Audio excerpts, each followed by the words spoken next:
Hello, friends. Spring has already arrived at the front, and the Horde's heavy tulipan mortars are being seen more often.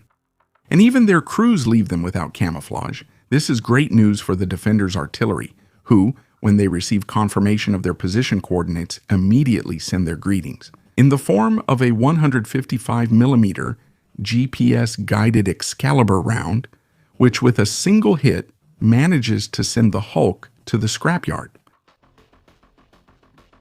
A swarm of fiber-optic guided mosquitoes from the 414th Unmanned Systems Brigade infiltrates the invaders' rear, and one of them makes its way to the door of an agricultural warehouse to inspect it. Upon entering the premises, his colleague comes across a juicy target of opportunity. Nothing less than a turtle tank and a Z infantry transport, which has been left with its door open, so it gets the grand prize, shaking all the dust off the facility. Both vehicles were destroyed by the fire, caused when the transport's ammunition caught fire. According to Ukrainian sources, a MiG-29 fighter jet from the Ukrainian Air Force carried out a precision strike against a Russian ammunition depot and concentrations of personnel in the occupied town of Polohi in the Zaporizhzhia region. The target was hit with GBU-62 guided bombs, designed to be compatible with Soviet-made aircraft. The target confirmation video shows the direct impact, followed by a powerful secondary explosion, thick smoke, and the visible destruction of structures, vehicles, and logistical material. Ukrainian sources indicate that Russian air defenses in the area were previously suppressed, mainly with AGM-88 HARM missiles. The operators of the Signum unit present us with another summary of their encounters with the invaders' infantry on the Lyman front, who don't seem to be at all pleased with so much tension. So they immediately take to their heels or try to take cover in buildings or among the vegetation without much success. It must be quite terrifying to have a flying anti-tank mine relentlessly chasing you through forests and destroyed settlements. But hey, nobody invited them to come to Ukraine, so now all they can do is move those legs and run faster.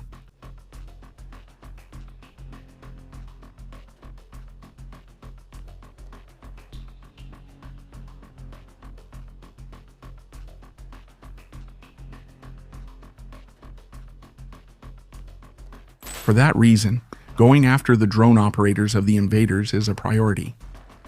But to optimize the effort, the mosquitoes went for the warehouse, where the Rubicon Center stored the ammunition for their attack drones, which caught fire, so they'll have to ask the rear to send them more if they want to keep working. The funniest thing is that the Russians filming the secondary explosions seem to consider the whole situation very amusing. I think we all agree with them on that. In this footage, a mosquito operator from the Phoenix unit of the Border Guard, operating on the Julia and Pole front, spots a moving truck that's completely loaded with illegal tourists. Thankful for his luck and without hesitation, he sent his bird toward the target, achieving a historic result. Since he neutralized all 11 occupants as well as disabling the truck, which ended up engulfed in flames. This job will earn a lot of points on the Brave One platform for this operator and his unit. The operators of the Murchiki unit from the 57th Motorized Infantry Brigade literally went on a safari behind enemy lines to destroy the transport quads that the invaders were using in the area. They accomplished the mission completely, also taking out several of the drivers and passengers of these vehicles. Some encounters were truly remarkable, but unfortunately, some invaders were too quick and managed to escape Putin's kiss. Aunque la verdad no fueron muchos. By the end of the day, 8 quads were sent to the metal recycler, with a similar number of drivers and passengers to accompany them. All in all, a good day's work for the 57th Brigade. This is less visually spectacular, but very relevant for the infantry on the front line, since the operators of the 425th Unmanned Systems Regiment launched a lightning offensive and destroyed more than 300 of the Horde's communication and control antennas in the Pokrovsk area. This stopped them from launching drones while they replaced them. This gave a window of opportunity for ground forces to carry out rotations and resupply the frontline positions. It's remarkable they identified and attacked so many antennas almost simultaneously. Let's hope that this kind of operation becomes more frequent, since that will give the defenders temporary air superiority over the battlefront.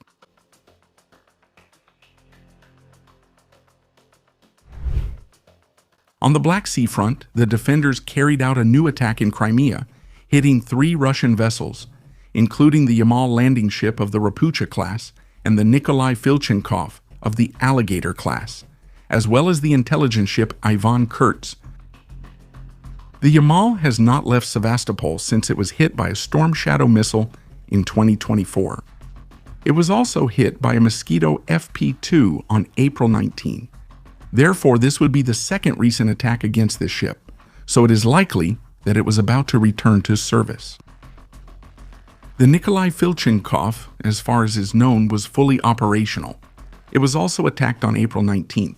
The fact that Ivan the Pirate left it in Sevastopol instead of moving it to Novorossiysk along with the rest of the Black Sea Fleet suggests that the damage was significant. This ship appears to be the main target in this attack, and it is likely that it suffered additional damage that will keep it out of service. The Ivan Kurtz was also hit by Storm Shadow missiles in the same 2024 attack that struck the Yamal. Later satellite images showed a hole on the deck, the ship listing, and being assisted by another nearby vessel. It appeared to have been close to capsizing. Russia claimed there was no damage, but again, the fact that it hasn't left Sevastopol since then suggests it was seriously affected, and that the invaders don't have the capability in that port to fully repair it. On the same day, at the Belbek Air Base, another key target was hit. In this case, it was a Kazan MiG-31, which is used to launch Kinzhal hypersonic missiles, making it a high-value target. Additionally, a drone operator training center was also hit in Belbek. We still don't have the full video, but as soon as it's released, we'll share it with you. Finally, high-resolution satellite images published on April 26 reveal extensive damage to the tank farm at the Russian Tuapse oil refinery after the Ukrainian attacks on April 16th and 20th. Analysis of the images indicates that at least 24 of the approximately 47 storage tanks were destroyed, and another 4 were damaged, representing more than half of the facility's fuel storage capacity. Key supporting infrastructure, including pumping stations, rail loading ramps, pipelines, and connections, also suffered significant damage. The main processing units of the refinery appear virtually intact in the images, but the destruction of the storage and logistics nodes has paralyzed operations. Anyone want to bet we'll soon see another visit from Ukrainian forces to this refinery? If you want to see additional content about the war in Ukraine, I invite you to visit our 2 new channels where we present information about the war in a different format. Don't forget to check them out. Remember to visit our Patreon, where for just $1 you'll have access to a large number of uncensored videos and documentaries. Lastly, visit our store, where you can find items inspired by some of Ukraine's most outstanding units. Carry history with you, and with every purchase you'll be supporting the United 24 program, which directly supports reconstruction programs, aid to the civilian population, and defense. Remember to like and subscribe to the channel.